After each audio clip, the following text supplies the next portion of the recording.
This video was created by VinylicPuma of VinylicPumaGaming. So a little while ago, I went over the top 10 best stealth and overall low-weight guns and weapons in Fallout 4. The focus was to find weapons with the best damage-to-weight ratios possible. In other words, the highest damage at the lowest weight possible. This time, I want to go over the worst stealth and heaviest guns and weapons in Fallout 4. A couple of these weapons aren't necessarily bad, they just have a low damage-to-weight ratio. Like last time, the damage to weight ratio for guns isn't including the addition of a muzzle or sight, which will add more weight and lower the overall score. I also didn't include sights or muzzles because melee weapons don't require sights or muzzles. Without further ado, top 8 worst stealth and heaviest guns and weapons in Fallout 4, starting now. Number 8. The Sledgehammer upgraded and not upgraded.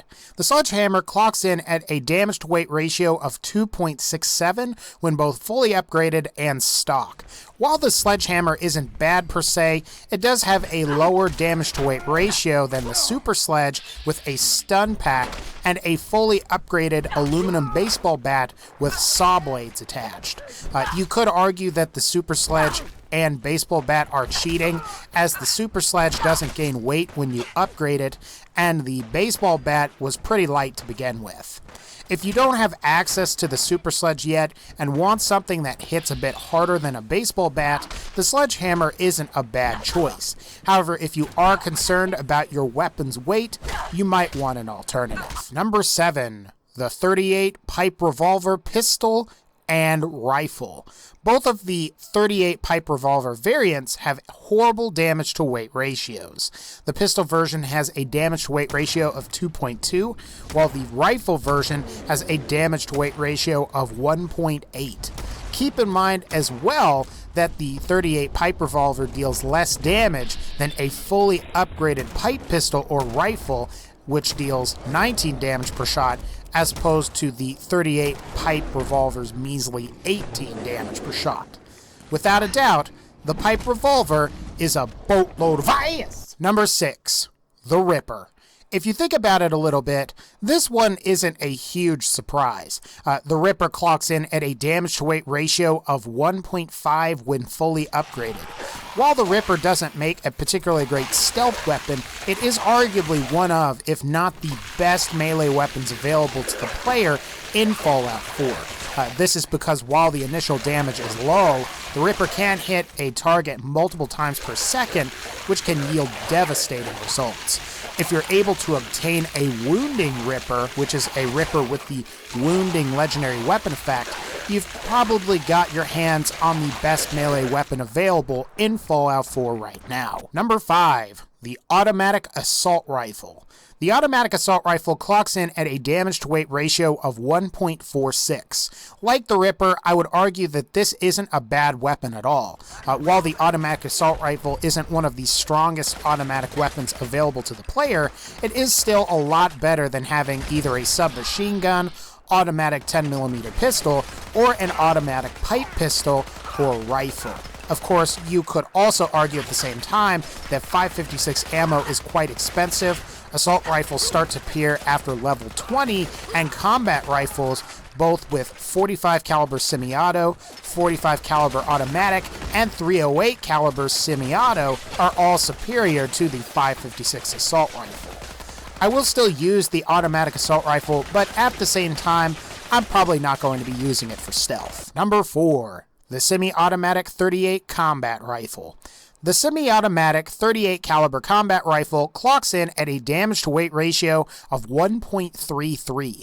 Like the vast majority of other weapons that use the 38 caliber round, it's no surprise that this gun is a piece of crap. The only good weapons that use the 38 caliber round are the automatic pipe pistol and rifle, and the hunting rifle customized to use 38 caliber rounds, and even then, they still have lousy damage to weight ratios.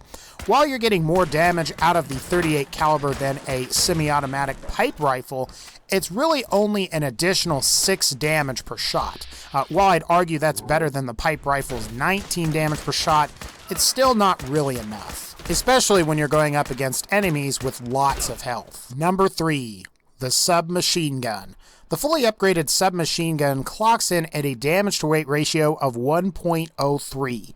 The submachine gun has the worst damage to weight ratio of any small arms weapon in Fallout 4, as its stock version has a damage to weight ratio of 0.8. This is kind of ironic and could perhaps be a joke from the developers over Bethesda, considering that the unique spray and pray submachine gun comes standard with a silencer, which would mean it was intended to be a stealthy type weapon. While I think there are guns out there that are definitely worse, the submachine gun does consume a ton of ammo to deal what is, in my opinion, not a whole lot of damage. You would be better off with a fully automatic combat rifle, not in terms of damage per shot, but damage to weight ratio as well. Automatic combat rifles clock in at about 1.95, which isn't really great, but it is still better than a submachine gun. If you still have your doubts, just use a combat rifle. Number 2, the Flamer/Napalmer. Those of you that have watched my video on the worst heavy gun or weapon in Fallout 4 will know that the Flamer/Napalmer is a piece of crap. The damage to weight ratio of the Flamer/Napalmer clocks in at an astoundingly low 0.64. While it should be mentioned that most heavy weapons in general have horrible damage to weight ratios, of course, except for the stock Fat Man, which is like 15.34, which is ridiculous. The Flamer/Napalmer is one of 2 heavy weapons that has a damage to weight ratio below 1. So not only does the Flamer/Napalmer suck at VATS, it sucks as a stealth weapon as well. I'm pretty sure if you got an instigating Flamer/Napalmer, you would probably groan so hard that it's practically meme-worthy. Number 1, the minigun. The minigun clocks in at an astoundingly low damage to weight ratio of 0.29. Sort of like the submachine gun is for small arms weapons, the minigun has the worst damage to weight ratio of any heavy weapon in Fallout 4. Without a doubt, the biggest problem with the minigun is its low damage per shot at like 8 to 10. In order to get the most out of the minigun, you ideally need one with the explosive damage effect. That way, not only can you boost the weapon's effectiveness with the heavy guns perk, but you can also use the demolition expert perk as well. Hopefully we'll get some alternative weapons that use 5mm ammo variants in future DLCs of Fallout 4. Anyway guys, that's going to pretty much wrap up this particular video. If you like this video, please be sure to leave a like. And as always, take care and I'll see y'all next time.